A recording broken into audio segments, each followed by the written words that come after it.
السلام علیکم ورحمۃ اللہ وبرکاتہ۔ ناظرین، مستدرک حاکم کی روایت ہے اور صحیح الجامع کے اندر حدیث نمبر 3214 کے تحت علامہ البانی رحمہ اللہ نے اس کو ذکر کیا ہے، اور اس حدیث کے راوی ابو ہریرہ رضی اللہ تعالیٰ عنہ ہیں۔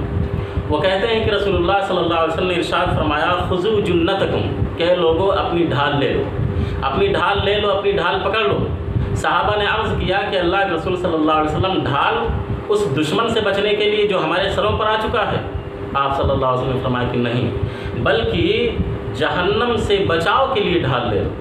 پھر آپ صلی اللہ علیہ وسلم نے ارشاد فرمایا، قولوا سبحان اللہ والحمد للہ ولا الہ الا اللہ واللہ اکبر فإنہن یأتین یوم القیامة منجیات ومقدمات وہن الباقیات الصالحات۔ فرمایا کہ اے لوگو، تم سبحان اللہ، الحمدللہ، لا الہ الا اللہ اور اللہ اکبر کہو، کیونکہ یہ کلمات بروز قیامت جہنم سے بچانے والے ہوں گے اور جنت کی طرف آگے بڑھانے والے ہوں گے۔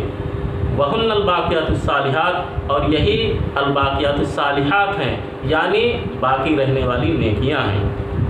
تو اس سے پتہ چلا کہ ہمارے لیے یہ کلمات جہنم سے بچنے کے لیے ڈھال ہیں۔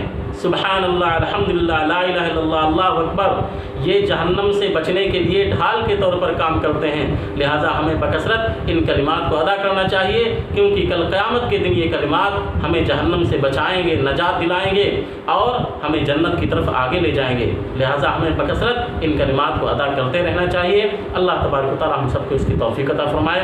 ناظرین، آپ سے گزارش ہے کہ اگر آپ نے اب تک ہمارے چینل جو آپ ٹی وی کو سبسکرائب نہیں کیا ہے تو برائے مہربانی اس کو سبسکرائب کر لیں اور گھنٹی کے نشان کو دبا دیں، تاکہ جب بھی ہم کوئی ویڈیو اپلوڈ کریں تو آپ تک پہنچ جائے۔ ساتھ ہی ساتھ اس کو دوستوں، احباب اور رشتہ داروں میں شیئر بھی کریں، تاکہ زیادہ سے زیادہ لوگوں تک دین کی باتیں پہنچ سکیں۔ والسلام علیکم ورحمۃ اللہ وبرکاتہ۔